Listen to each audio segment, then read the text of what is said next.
Bom dia! Hoje é a nossa última aula dessa jornada, das 21 aulas de teologia, de como que a gente pode, tá trazendo o ensinamento bíblico para os dias atuais. Na sexta-feira a gente tentou fazer essa última aula e infelizmente foi derrubado a nossa live, mas estamos aqui firme e forte. Daí eles informaram que eu ia poder voltar só depois de 24 horas. Acabei no sábado de manhã tentando, só que era mais ou menos 6 horas da manhã. Não consegui ainda fazer a live porque ela caiu 6h30 e eu acabei dormindo e acabei não fazendo. Enfim, e hoje estou aqui firme e forte e a gente vai conseguir fazer essa nossa live aí, tá bom? Esperando meus pupilos entrar. Bom dia, bom dia, bom dia. Bom dia, que bom ver vocês aqui. Então vamos lá. Deixa eu mandar aqui. Taranã, taranã. Muito bom, Patrícia. Bom dia, bom dia. Tá. Então, a aula de hoje é sobre o paradoxo da verdadeira mudança, que é a nossa última aula dessa jornada. Bom dia, Karine, bom dia. Então, uma pessoa que evolui de verdade, ela não se importa se o exterior ele muda ou não, tá? Porque sabe que o exterior não é uma medida de estado, de ser, e sim o que eles escolheram ser. Então, se você tornar isso condicional, tipo, se o exterior mudar, então eu sei que eu terei mudado, tu nunca mais vai ver as mudanças, bom dia, Camila, as mudanças na parte externa, porque na verdade não muda o que está no externo, muda o que está no interno, Então, uma coisa importante para se afirmar é que assim, se você fica afirmando isso, eu sou assim e não importa o que está acontecendo lá fora, então você mudou. Isso quer dizer o quê? Que quando você assume uma verdadeira mudança de dentro para fora, não importa as consequências do que está acontecendo ali fora, dentro você vai continuar com o seu posicionamento de mudança. Então, o exterior, ele vai simplesmente refletir a tua mudança interna. E esse que é o verdadeiro paradoxo, Nós ficamos buscando a mudança fora, De uma vida melhor fora, de um relacionamento melhor fora. Só que a verdadeira mudança, ela tá dentro. Esse que é o paradoxo. Se a gente muda dentro, automaticamente fora muda. E se fora ainda não mudou, não é questão de que você não mudou, e sim dentro de você, tá? Então, você não precisa que o exterior mude, vamos lá, você não precisa que o exterior mude para que você mude, porque a medida da mudança não é se o exterior mudou, a medida da mudança é como você reage, a maneira que você reage ao mundo exterior, mesmo que esse exterior ainda pareça o mesmo. Então é assim que você realmente afirma que você mudou. Mesmo que as consequências fora continuam as mesmas, você está tendo um outro comportamento, você vai estar tendo um outro olhar, um outro movimento sobre aquilo que está acontecendo. Essa é a verdadeira mudança. Tem vários pequenos comportamentos que você pode estar fazendo a partir de agora, bom dia, Elaine, para que isso aconteça, para que verdadeiramente essa mudança ela começa de dentro para fora. Uma coisa, fio de cabelo. Uma coisa muito importante, bom dia, minha querida. Uma coisa muito importante que você tem que aprender é de não querer e não ficar enxergando o lado bom das pessoas. Olha isso que pesado, Tu não precisa, você precisa aprender a não enxergar o lado bom das pessoas, e sim enxergar exatamente o que elas mostram. As pessoas sempre revelam suas verdadeiras intenções, E se alguém quer estar na sua vida, ela vai estar. O esforço dela vai dizer o que você precisa saber, né? A gente pode criar histórias sobre o que poderia ser, né? A gente cria cenas na cabeça, né? E a gente tem que parar de criar cenas, de viver de sonhos, né? Ao invés disso, começar a enxergar o que é real, começar a ver exatamente o que a pessoa está entregando e não ficar procurando ver o lado bom da coisa, tá? É ali que a gente se frustra. Tá bom? Quando a gente cria a expectativa na cena que nós estamos criando na nossa cabeça. As conexões verdadeiras, elas não fazem você se encolher, você se implorar, elas simplesmente acontecem. Então, uma amizade, ela acontece naturalmente. Um casamento acontece naturalmente. Uma sociedade, ela acontece naturalmente, sem que nada seja forçado, sem que você precisa ficar escolhendo entre esse e aquele, sem que você precisa ficar implorando por algo, né? Elas realmente acontecem, tá bom? Uma das promessas mais confortadoras da Bíblia, para aqueles que realmente desejam mudar certos traços, né, de caráter, está lá no livro de Ezequiel, no capítulo 36, verso 26. Diz assim: Dar-vos-ei coração novo e porei dentro de vós espírito novo. Tirarei de vós o coração de pedra e vos darei o coração de carne. Do mesmo modo que Jesus deixou uma mensagem de ânimo registrada em Mateus 5,4, para todos os que sentem uma profunda necessidade de mudança a ponto de chorarem por causa de suas imperfeições. Felizes as pessoas que choram, pois Deus as consolará. Não é porque o ato de você estar chorando, de você estar clamando, né? Deus não se alegra com a nossa tristeza, mas Ele se alegra com a nossa mudança. Né? Então, quando verdadeiramente nós nos arrependemos, nós queremos realmente, nós ficamos inconformados com aquilo que está acontecendo, verdadeiramente a gente quer aquela mudança. Né? E se você sente, né, um desejo sincero de vencer pequenos maus hábitos, se for seu propósito ter seu temperamento suavizado, a fim de tratar melhor a tua esposa, o teu marido, os teus filhos, familiares, amigos, subordinados, né? Então tem oportunidades de esperança, né? E isso tudo você encontra vivamente dentro da Bíblia. A transformação que Deus deseja realizar no nosso interior, ela pode ser chamada de conversão, ela pode ser chamada de novo nascimento, né? E significa uma mudança total de vida que afeta os hábitos, os costumes, os pensamentos e o comportamento. Então, essa obra sobrenatural é feita pelo Espírito Santo, que é a terceira pessoa da Trindade, né? O único substituto à altura de Jesus. Você pode ler isso também no Evangelho de João 16:8, Paulo 5:22. E a segunda carta de Paulo também, né, 2:13, na carta de Tito 3:5 e na primeira carta de Pedro 1:2. Então, o único que consegue substituir Jesus Cristo é o Espírito Santo. Lembra que eu falei da outra aula, né? Pai, Filho e Espírito. Primeira parte, a ordem vem de cima. Segunda parte, a ordem vem de fora.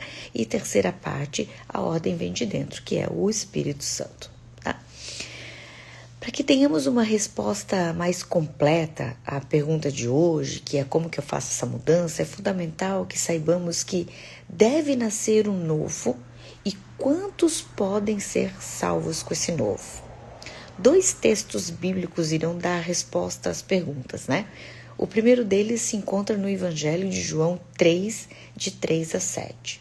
A isto respondeu Jesus: Em verdade te digo que, se alguém não nascer de novo, não pode ver o reino de Deus. Perguntou-lhe Nicodemos: Como pode um homem nascer sendo velho?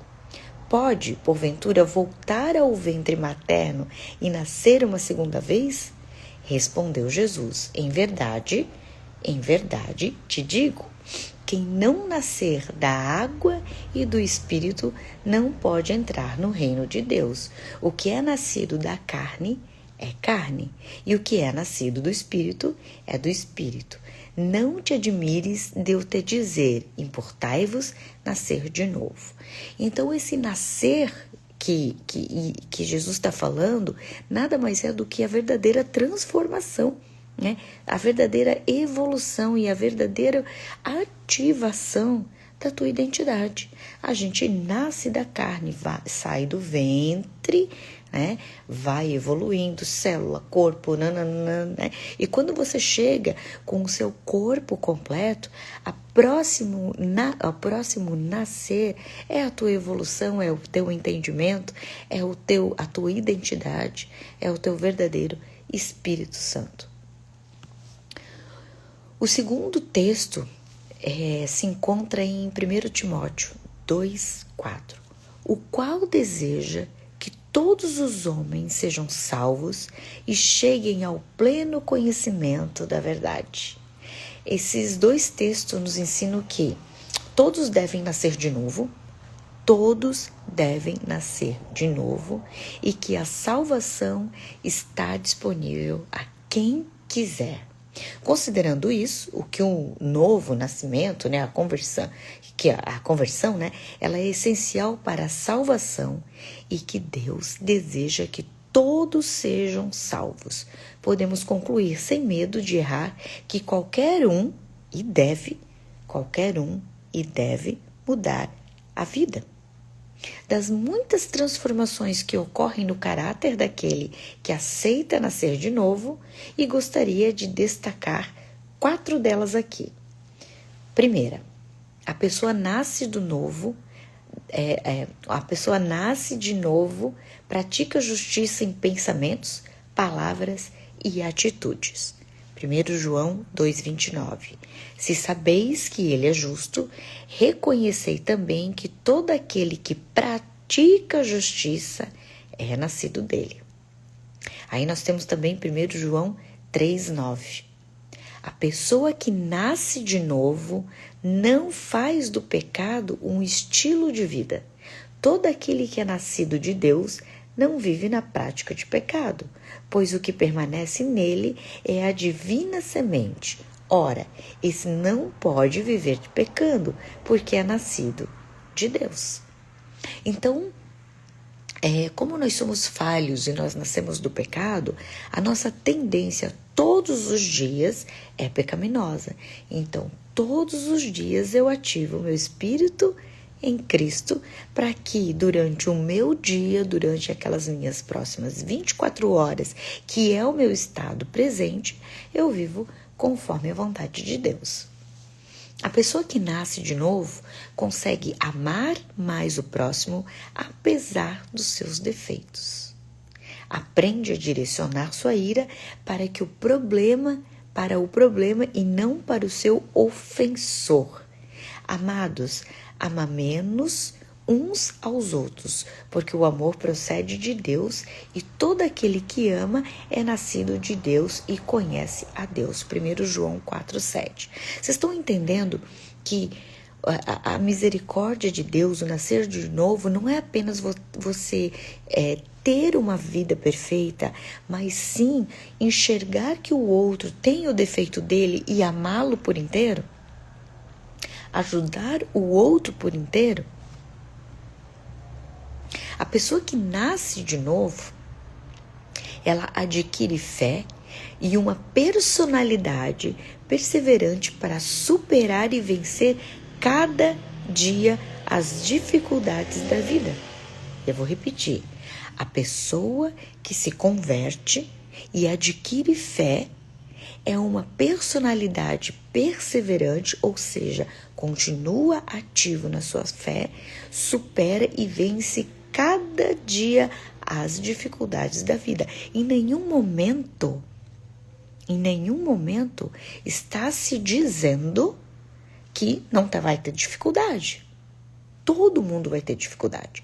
Todo mundo vai passar pelos desafios, todo mundo vai ter diariamente os seus obstáculos. Mas quando você ativa sua fé em Deus, quando você ativa sua fé em Cristo, esses obstáculos, eles até se passam mais prazerosos, eles passam mais leves, tá? Eu sempre acreditei em Deus, sempre, né? Eu nunca fui uma pessoa muito de religiosidade, né? Eu nunca fui uma pessoa de comungar, de ficar presente, mas eu sempre acreditei em Deus, né? E mesmo sabendo de várias doutrinas, eu nunca literalmente me encaixei numa. Eu sou rotulada nisso, eu sou rotulada naquilo, eu sou rotulada naquilo, né? Eu sempre acreditei no cristianismo. Não assim, tendo o cristianismo como algo superior a tudo, né? Como é que eu posso explicar?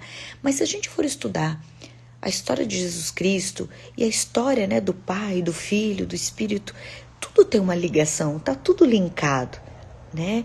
E o nosso despertar, a nossa evolução, ela tá linkada também a essa evolução do Pai, do Filho, do Espírito, da próxima etapa e de uma volta de Deus, né? Essa volta, porque ele faz a Trindade, ele faz um ciclo de vida, né? Então assim, porque nós estamos vivendo o Apocalipse? Sim, se você estudar o Apocalipse, você vai ver que o comportamento humano, ele está literalmente no Apocalipse.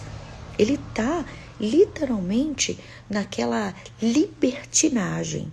E como que isso vai ser resolvido? Vai ter que começar tudo de novo, né? Então vamos, qual é o próximo livro depois de Apocalipse? Gênesis.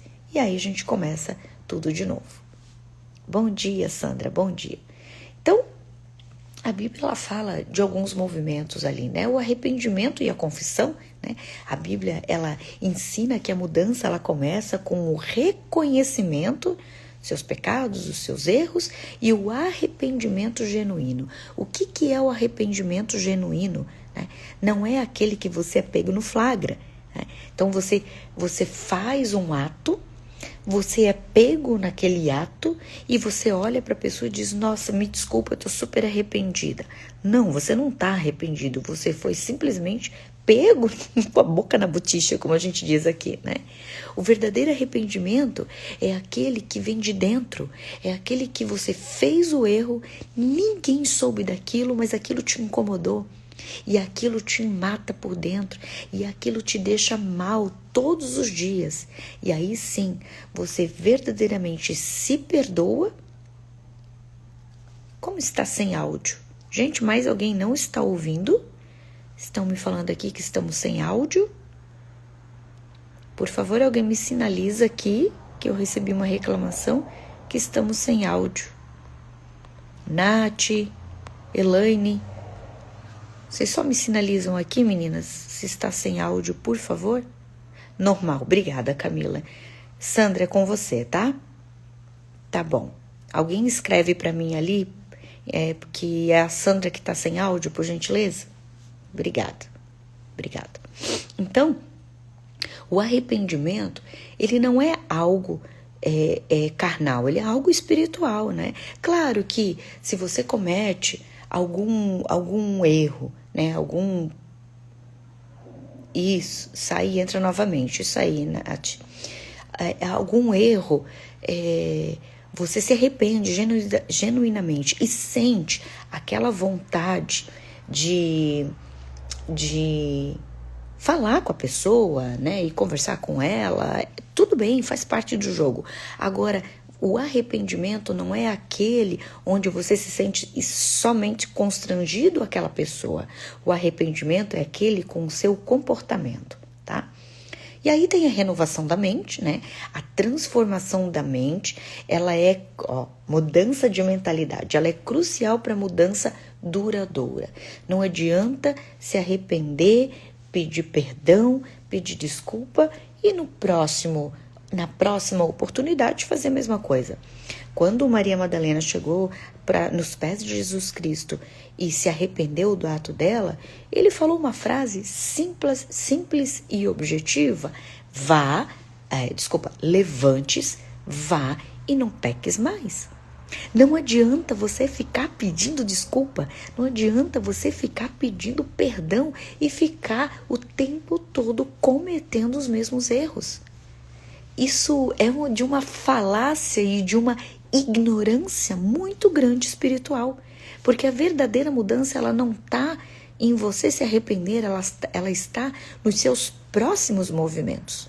Tanto que Jesus falou para Maria Madalena: você está perdoada, agora vá e não peques mais.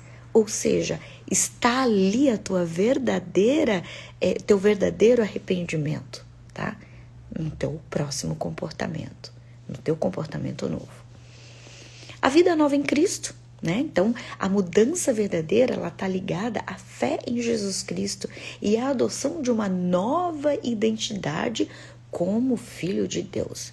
Gente, de nada adianta ficar verbalizando que acredita em Deus, que é cristão, que tem amor, que é isso, que é aquilo, só que o teu comportamento com o teu vizinho, com o teu marido, com a tua esposa, com o teu filho, é de ira, é de alguém sem amor, é de alguém cometendo os mesmos erros.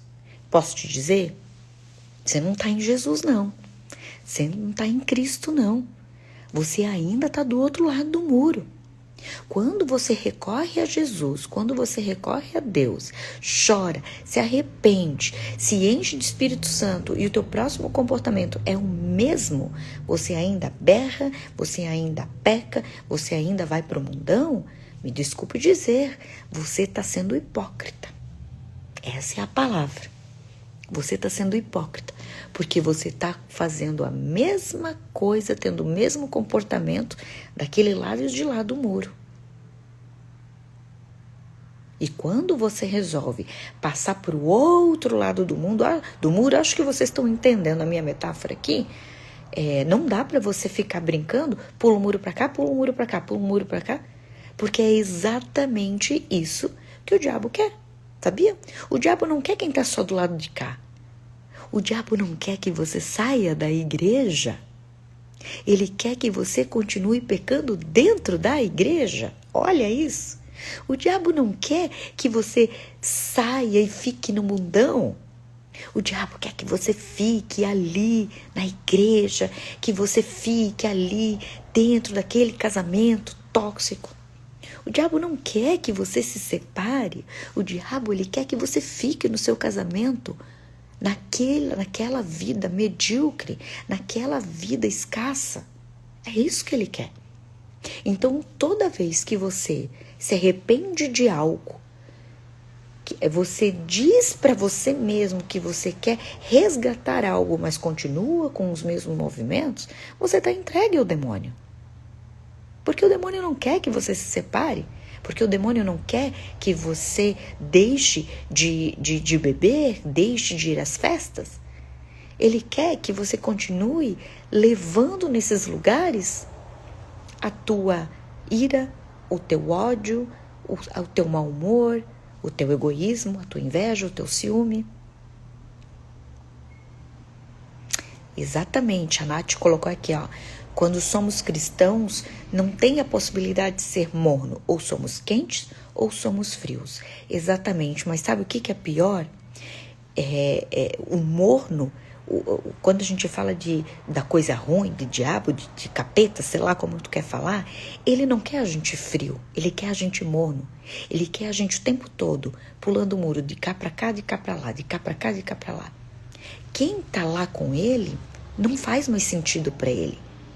Mas aquele que continua atrás de Cristo, aquele que continua querendo viver em Cristo, mas continua levando os hábitos ruins, é essa pessoa que deixa o outro lado feliz, tá bom?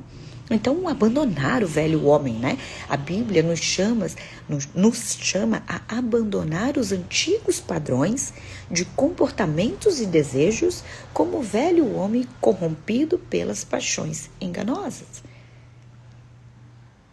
revestir-se do novo homem, né? É necessário substituir o velho pelo novo, caracterizado por justiça, santidade e verdade. Se até na Bíblia ela foi evoluindo de cima para fora, de fora para dentro, como que a gente não vai trazer o novo? Frutos do Espírito. A mudança verdadeira se manifesta através dos frutos do Espírito, através do amor, da alegria, da paz, da paciência, da amabilidade, bondade, fidelidade, mansidão e principalmente domínio próprio. Quem não domina o seu instinto está pulando o muro. Quem que é você a partir de hoje? A pessoa que vai ficar pulando o muro? Ou a pessoa que simplesmente vai dizer, daqui por diante, meu caminho é esse?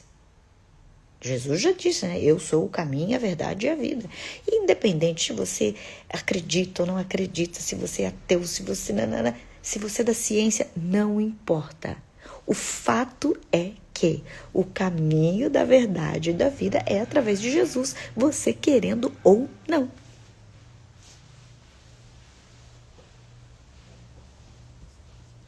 A dependência de Deus.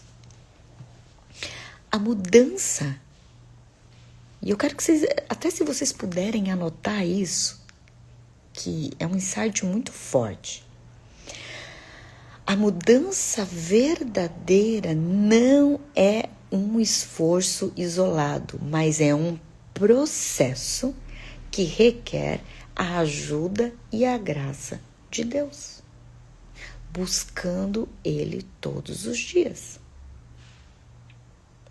O que você tem que fazer no seu primeiro horário quando você abre o olho? Se conectar com Deus em corpo e espírito. Você abre o olho e a primeira coisa que você tem que fazer é conectar o seu corpo e espírito em Deus. Senhor, a Ti eu dou graças pelo dia de hoje, pelo que vem para mim, pelo amor, pela paciência e por tudo que o Senhor tem para o meu dia de hoje. E que seja feita a Tua vontade. Que livre de mim as pessoas que têm que se livrar e que eu conheça pessoas que têm que se juntar a mim. É simplesmente numa narrativa de uma conversa de você com Deus que você ativa o seu espírito em corpo, o Espírito Santo. E aí depois você pode escutar sua música, mas é aquela coisa de dentro para fora. A Camila falou aqui, ó, a mudança verdadeira não é um esforço isolado, mas um processo que requer ajuda e graça de Deus. É isso. Se você conseguir entender isso, essa live de hoje ela já valeu a pena. Não precisa ser forçado. Não é algo que tem que ser na sofrência, é algo que tem que ser habitual, é algo comportamental.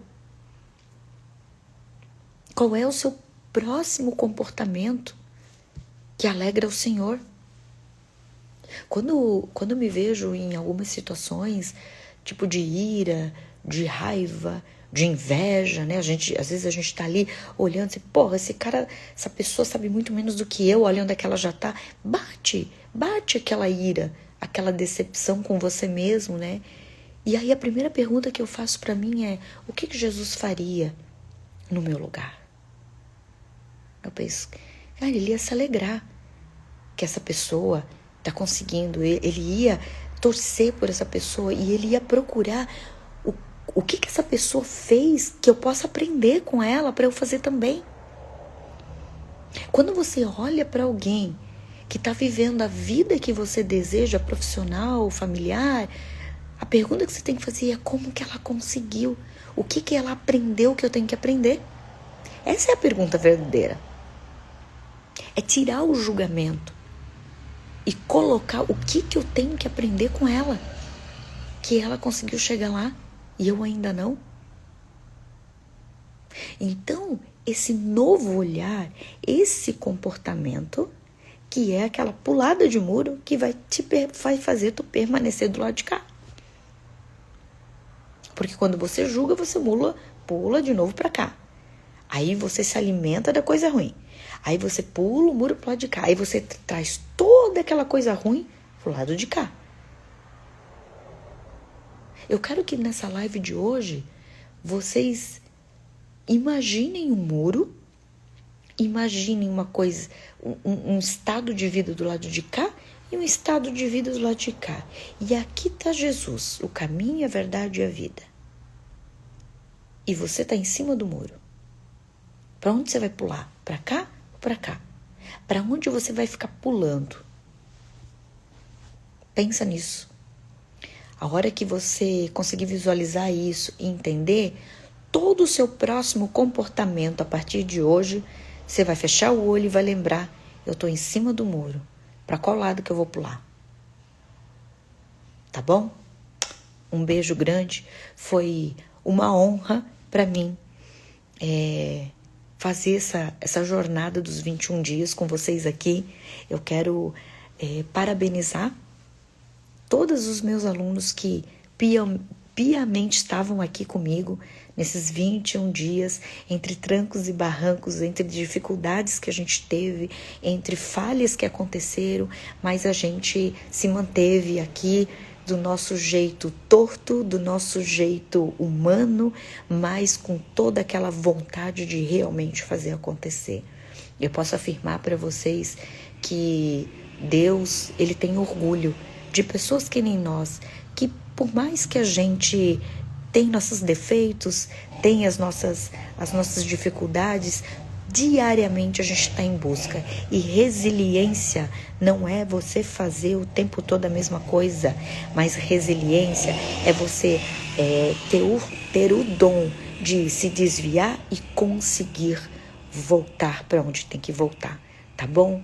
Um beijo gigante e até amanhã na nossa aula, 6 horas da tarde no Brasil, 22 horas na Europa, na nossa comunidade dos criadores. Um grande beijo e até o próximo desafio.